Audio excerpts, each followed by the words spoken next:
Okay, this video is set up to help you to develop a spreadsheet model, Excel spreadsheet model for simulation of the process of self-organization, the very simple network model that was explained in class or shown in class. The slide that you see here is from the PowerPoint demonstration of the equations that are being simulated in this self-organization model.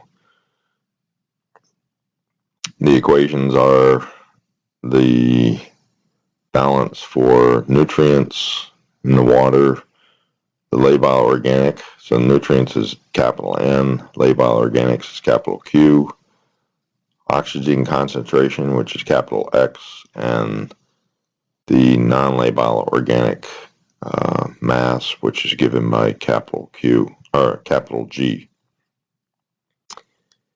These are first order differential equations, each showing the rate of change of each of these quantities. So dN dt is the rate of change of nutrient concentration as a function of time, and it's expressed in terms of the right hand side of each equation is the algebraic expression that has some constants and some variables that are used to determine the rate of changes. The definition for each of these variables is given on follow-up slides. So the idea is that at any given moment in time, and calculations are done on an hourly basis. So t here, the next to the dn dt term, you have a small t, which refers to current time, and calculations are done on an hourly basis with this model. We are applying it to a 7-day period, so you can calculate 24 times 7 is the number of hours associated with this model. I believe that comes out to be 168 hours. So we do a calculation for every hour, starting at with hour 1. The calculation for each of these rate terms, dN dt, dq dt, dx dt, and dg dt, is done for each hour.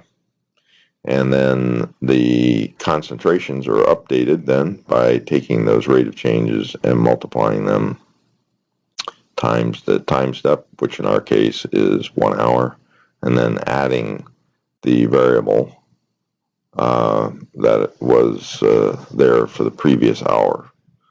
So if you look at the equation n subscript t plus delta t, that would be that we're calculating the nutrient concentration for, let's say, hour 5.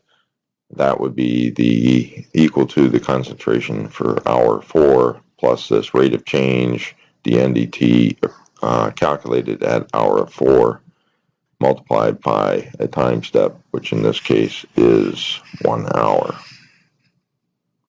We do that for each of the other variables as well. And so by doing this, we're able to come up with the values of these variables for each hour of the simulation. So we start off with hour 1 and we go all the way through the end, which is 168 hours. Here I'll illustrate the spreadsheet that I developed, and in this spreadsheet we have all the different parameters that are given, all the K parameters that you saw in the basic computer program. There are some options that one can choose here. The cells that are in blue are the ones that I have set up so that you can choose them. And these would choose between it being a summer regime, being a winter regime. The summer regime has a factor of 1, the winter regime has a factor of 0.5, and that just is associated with the fact that there's twice as much, or soon to be twice as much, solar radiation in the summer than in the winter. And then there are some rate coefficient differences between summer and winter. So if I choose 1 for this cell that's shown here, L2 cell, if I choose 1, it chooses the summer routine. If I put 0, you choose the winter regime. You don't have to go through and put all these options in there. You could just make 2 spreadsheets up, or a spreadsheet for each of the options that you would have. So another option is either that it's a waste pond or a control pond. So like I say, you could just have, we're doing this for 3 different cases: waste pond, both winter and summer, and then control pond just for summer. So that'd be 3 different spreadsheets. I've just made it so that I can change from one option to another directly in this spreadsheet. Parameters for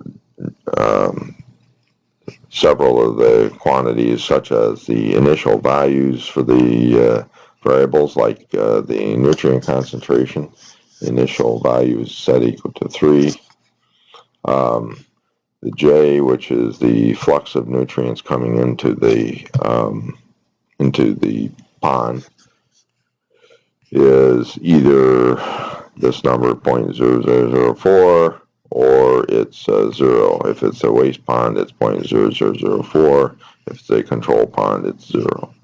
So one can choose between those.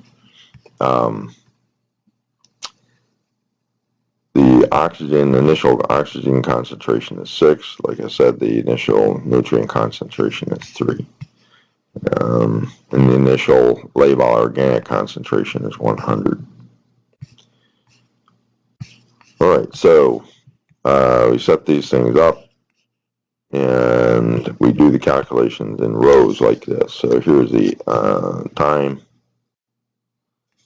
0 hours would be our initial time. We're starting off at 0, and here we've got all these columns in which we've got the different variables being used and calculated. S would be the solar radiation, incoming solar radiation. I is the captured solar radiation. K7 is a parameter associated with wind. It has to do with the transfer of oxygen between the water and the atmosphere. It's just equal to the wind speed multiplied times K9. The NDT would be that rate coefficient, or rate value for the nutrients. dxdt is for oxygen, dgdt. So basically in each of these columns we're going to be doing the calculation of the rates using that formula. The one for dNdt was shown in the slide. I'll go back to that briefly. The dNdt is this one right here. It has 4 terms on the right hand side. You'll see here that I have 4 terms. These products that you see here are the 4 terms associated with that equation. Then we have the dxdt, dqdt, and dgdt. Now you'll note that these are calculated at at hour 1. They are using the values of the coefficients from the previous, or the parameters from the previous time level. And the previous time level is 0. So these are the initial conditions. Initial nutrient concentration is 3. Initial oxygen concentration is 6. Initial labile organic is 100. There is no non-labile. And of course, the photosynthetic rate is 0 and the respiration rate is 0 initially. So coming down here to hour 1, solar radiation is 0. Of course, the captured solar radiation is 0. K7 is 0.065. We calculate the NDT, which is 0.01488, and so that 0.01488 is then added to the value that was the initial value, 3, which gives me then 3.01488. For the oxygen concentration change, there's actually a decrease in oxygen concentration. dxdt is minus 0.6. We add that to the 6, and we get 5.4. There is some breakdown of the labile organics. That value is minus 0.2722. Here, take 100 and subtract 0.27226, and we get 99. And some of that organic then is converted to non-labile, value of 0.0417. We can then calculate the productivity, which there is none because there's no photosynthesis, but the respiration rate is equal to 0.6. So the net productivity is minus 0.6. We just follow through then. We just then go to hour 2. Solar radiation is 0.15. Captured solar radiation is this number. Then K7, then dNdt. And of course, with that 0.0082, we add that to the n over here, and we get we add it to this number, 3.01488. That gives us 3.023. Okay. So we just follow through, and this continues down to, should be 168. Yeah. And those can then be plotted. We can come up with, in the spreadsheet, we can plot what's been requested in the homework assignment. So we've got, for instance, oxygen concentration. You note the big difference here between the first 3 days and the latter 4 days. While the first 3 days was lower oxygen, because there's not as much photosynthesis, because the first 3 days has got cloudy conditions, according to the the data that was given for the solar radiation. Right. So that, I hope, will provide some background for you to complete this assignment.